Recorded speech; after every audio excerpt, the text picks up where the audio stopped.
Bonjour à tous, bienvenue sur Artistique officiel. Et l'autre on le la rentrée scolaire. Rentrée normalement ils allaient qui lobby, mais bana ba elai classé parce que vous là qui makasi. Tout le monde qui circulation ba élève là. Mais rentrée scolaire en gros ils ont makambo et bien la carte on va découvrir ensemble. Tous autres la nouvelle vidéo et ba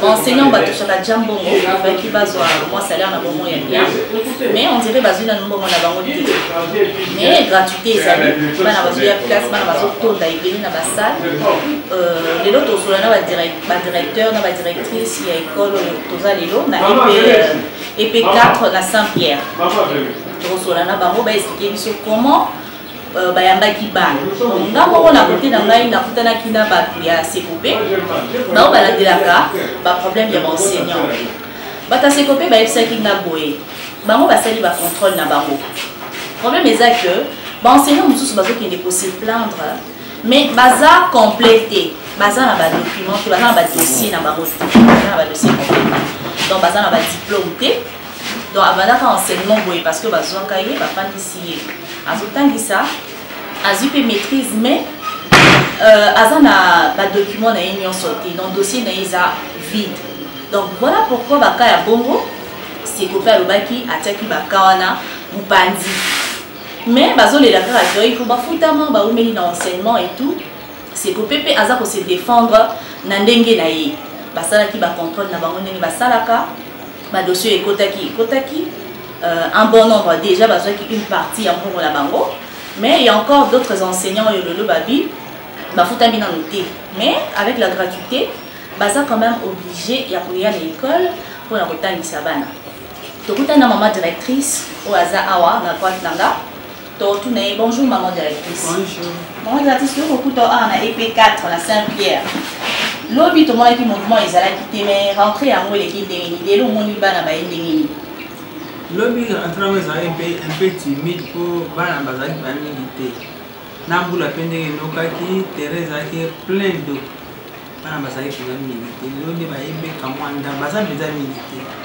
par rapport à l'effectif baza milité mais rentrer à bana et la qui c'était que corona ici ba mesure nini bozui awa pour bana basokola maboko to ba salle de classe est-ce que ba désinfecter qui yango avant bana bakota pour ceux qui l'État a retenu qui banana pour ils pour malade des années mais bana bazoni classe kaka boye tozo mona ba classe na bango musu ceza propre vraiment té to éviter ba mesure on la bino mo besoin qui en fait to besoin de la à l'État aya ko sala yango ba mesure tozo qui yango tozo ba katine ya lave-main tozo na désinfectant to tsara na ma classe les salité c'est-à-dire on a utiliser bâtiment en gamme on a pour oui parce que c'est là parce qu'on nettoyer que de ce que la route protéger bana parce que porter un masque parce que y a ça bah que soit bon on a ça faut malade mais dans le sol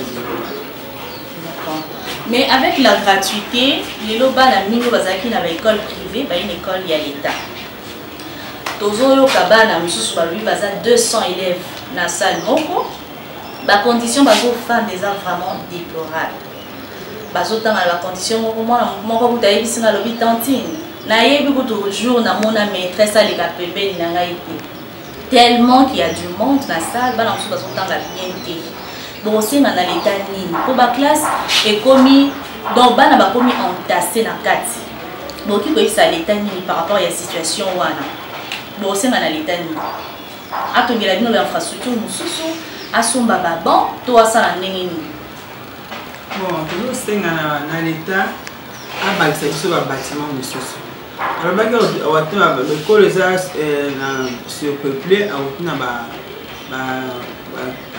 classe ba classe mususu jusque là tout le monde est scratché ba classe ozelaye pour abana bazali belé biso ko vendre des até ako bongisa biso ko ba classe so mais après ma maison préfabriquée aïe na moi au télévision ma classe juste là tout le monde à la maison on était ba autant en condition difficile ba exact le rôle terrain qu'on a biso va ma été bon elle a superficie ma casse mais terrain commence au niveau de l'eau qui est comme tondi mai comme former un peu lac bana moye batanga ezate osenga na l'état ayeba kobimisa biso école apprendre des soins ya bana oyo po éviter ba maladie ba mai ezotelema boye mpe ba maladie na bana alors il fallait luka moya s'occuper de l'infrastructure scolaire surtout bongisa ba bâtiment mpe konettoyer la cour bongisango po de façon ke mai elekaka etelema na école te. Mais bino oka baenseignant bozobetama solo que bofutami te mais tozomona bino bozolata bobimi boye kotangisa bana chef de l'état apesaki promesse na ye que année oyo mbula oyo bana à partir ya mbula oyo ti tokende ti wapi école ekomi gratuite bozoya kotangisa bana. Est-ce que bofutami? Est-ce que promesse oyo apesaki wana est-ce que akokisi yango? Parce que belé bazo balanzela toujours eloko te mais bazoya kotangisa baye puis rentrer tout le monde a kilobi malgré mbula ebetaki mais bon enseignant belé se pointaki na ba école na bango batangisa. Est-ce que vous avez quelque chose ou vous osez la kaka promesse du chef de l'État? Après ça, il promesse à faire le deuxième palier, jusque-là, après c'est un peu. Vous osez le deuxième palier. Le premier palier, après ça, l'année passée, année 2019. Deuxième palier, après tout ce que là, après c'est un deuxième palier, vous osez la la nouvelle unité, pas la puisque on a 5 nouvelles unités, on va payer. 5 on va payer. Bazo a difficulté à comment améliorer les services. Depuis quelques années, il y a qui deux n'ont pas mon côté. Là, comme ça. Toza toujours na Saint-Pierre, na EP4. Nous sommes la directrice de l'école. Là maintenant, nous sommes na papa capita. Bon, bah ça l'école primaire na Congo, bah il papa capita. Donc nous sommes na papa capita, il y a EP5, il y a EP4 na Saint-Pierre. Ah, expliquer biso et biso difficulté ni ya zokutana na parce que bango ndi batika la basala ba entretien ya ba école tozomona bomona ba image école les ya kotonda mai éviter yé souci na eza nini akolela nini na ba autorité ya école ou ba autorité école même mema rapport na ba autorité au bazali donc na l'état pour que solution ezala trouver. Bonjour papa capitaine. Bonjour maman journaliste. Je vous on a EP4 awa. Toza capitaine non? Naza capitaine. Ça non a ezalani. Mosala ngai ezali awa kotia propriété na kati ya école. Et ya bawese banini tout ça mpe kosingeye bana. Bana surtout na ntango ya récréation akabanda te mwana azali maladi azali na disposition ya ngai. Yo souci na yo ezali na souci na ngai ezali boye mama école oyo ezali ya leta ezalaki liboso catholique nde leta ayaki kozwa école wana zo moko tala condition tala wese ya bana balobi mesure ya bamaladi oyo ebimi ya konia bilisi mpo bakasi ezala bien est ce que leta kasi yaya atiki wese oyo kaka boye tala ndenge wese ezali moye ezali te mpo ekole aye na mbongo ya kosala nyonso ozwi mosala ya leta tala matiti oyo bakolabure awa bakamati bamasini baye kokata te baana te okati mama lobi ebimi lisusu kobongisa kaka ndenge leta atikaki ndenge flama atikaki ti lelo ekole ezalaka nini wana soko bakoya ese badepe mbongo yango bapesaka bango bakoki kobongisa ekolo leta atalela biso EP4 tozala moyen te bawese debi ya bana moyen ezali te akamata disposition mpona wese oyo abongisela biso. Qui papa capita, il y a EP4 en Saint-Pierre. Tout à l'heure, beaucoup de image, on a l'état école et commune. Donc l'État a sa charge pour appeler ça qui promesse, mais a abandonné l'école. Donc l'État, ça va vous ça na EP4 a une situation ils ont vraiment malade. Là sur message pour les communes à Mato, il y a autorité. Il y a maboko pour que et si kabana bazotanga les à la propre Et ce qui est une installation, il y a des gens qui se soulager, ils ont vraiment propre à ma capacité. Donc, il y a des infection, il y a corona.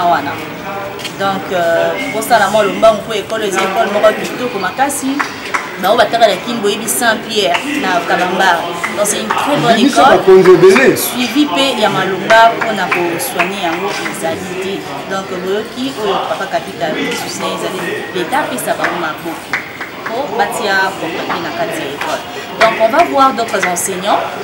Que capé souci na bango et bandé ni bayambi bana est-ce que bazan esengo ya kutangisa bana ngo na gratuité ou pas. Donc suivez-nous, on va continuer avec les enseignants. Nous sommes dans la salle de la 6e année primaire à l'EP4 Saint-Pierre. Voilà, aujourd'hui les élèves ont répondu présent parce que hier na bambula o ebetaki bana bayaki vraiment té.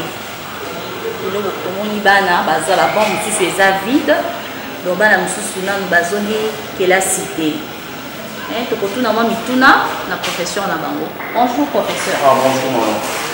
Tokokuta ozotangisa bana rentrée scolaire ozongi bapromese ya leta epai badifficulté epai yo moni rentrée scolaire yango ndenge. Normalement rentrée scolaire esalamaki mais lobby toujours un nombre suffisant d'élèves. Peut-être pour raison, pour évoquer les alliés pour les bétaki. Mais normalement, tant que monde qui les bétaki lobby, tu peux c'est raison. Mais les autres monde que nombre d'élèves et c'est le quoi nini et mati, les parents ou batindi ban na école pour ba yata. Mais ban na susu, non ba banité pour d'habitude. Bana bazala so PC rentrée scolaire date moye baba ça fait une semaine à bango. Or tout outil na 3 mois il y a congé ba l'invité ba parents ko yoso bana bazo ni classe ba parents ba sili ba na classe. Or té to kozela to so melongo biloko ya sika pour la semaine prochaine ba bana. C'est pratiquement impossible. Mais ndenge calendrier scolaire est bougé boye. Bon souka ndenge. Non de matière na ko pesa ndenge. Non de toutes les façons le PSPT est bien organisé. Il y a déjà une équipe qui s'étale sur ces problèmes-là. Même Bissopé, tous la réunion après la récréation, pour essayer de bouger horaire, pour le programme national et la considération de la Bisso. À partir de ce moment-là, pour rattraper les détails. Mais messieurs, là, vous êtes très motivés, hein? Et on dirait des choses touchées moi et non, on va faire un c'est-à-dire les alliés amour et moussala. Pour nous dire que l'année, je fais 37 ans. Ça c'est 37e année d'enseignement. C'est-à-dire là, il y a un jeune frère dans la classe de foot. Il y a des gens qui sont là pour le programme à l'année. Mais l'État le baki. Bana bafana ndako pour maladie ezali mais tomoni neti na koti wana namoni cours ezaka ka boye sanité ba toilette bana koloba te place namoni ba bombisité non ba désinfecter la monte bana bazongi ka bon ba désinfecter te classe ezongi ka ndenge wana tozana ba capita et puis lokwa ba chef d'établissement ba jouer faire des fonctionnements te les raisons bazana ngwana ki pourquoi tu jouer faire des fonctionnements te moi to bombisé logo ezate to ya makamba na ndenge wana. Voilà, donc le rôle après de fonctionnement, ils ont imité, quand vous comprenez que l'école, voilà, il y a l'État, donc ils ont un bongo. Ils ont un bongo dans l'État, il faut, à fouta, bongo, voilà, mais comme ça, l'autorité à l'école, ça a mis ça dans la bongo. Voilà, pour que la condition il y a bien. Donc on va passer de l'autre côté, poser quelques questions d'abord enseignants, comment ça se passe en rentrée scolaire, après confinement. Bon, merci beaucoup. Merci beaucoup, messieurs. Ah, au revoir, les amis. Au revoir.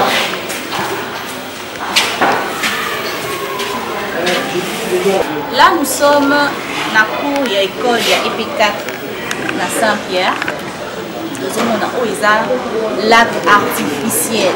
Dans la carte de l'école, nous avons en désordre, banzété, en désordre dans ma tête à ma vie. Tout à l'heure, vous avez vu la toilette, ça, l'État est allé. Dans l'école, il y a l'État attire gratuité, mais on dirait suivi, il y a malonga et alité. Condition madame, il y a des avec tout ça bana bakozwa malaria ata corona yete zubana te awa bana bakozwa malaria facilement parce que ba flaque d'eau oyo esalaka banofele babotama ebele donc so banofele babotami ebele bana bakoki mpe kozala piqué par banofele wana bazwi malaria donc tout ça ezokoyaka na motu ya gouvernement donc et toute classe de chez Zongi enseignant baza na volonté wana bien que ebele balobi bafutami te mosusu balobi bazwaki mbongo ndambo donc baye quand même baye kotangisa tomoni bana baza na bango na kati ya baklasse donc bazodébrouiller kaka moke bazosomeli bango mwa so mwa bassin mwa savon basokola maboko mais tomoni école eza nango kaka boye. Voilà, nous sommes arrivés à la fin de ce magazine A Plus Mag où est le Belaki Lelo à l'école. Tout le monde est rentré et Zongi. Tout le monde un peu de difficulté, moi, de complications, les cas par rapport à la promesse à l'État. Tout le monde est à l'école, on l'a dit, l'intervention, il y a l'enseignement, l'intervention, il y a l'autorité à l'école. Voilà, tout le monde est à abonnez-vous massivement à Acoustique officiel pour vous engager le numéro de Sika. Je fais des gros bisous à tous mes amis. Salutations spéciales à Odine Sakala. Je vois là Laetitia Barabang aux États-Unis, je te salue. En tout cas, continuez pour inviter Baninga Moussouba s'abonner. Botika va commenter en avis, on a essayé ça la bien. Je salue Laurette Maloula. Je salue toute la famille Koda. Je salue ma chérie Laura Annie, Doli Asaka. Et je vous dis au revoir et à très bientôt.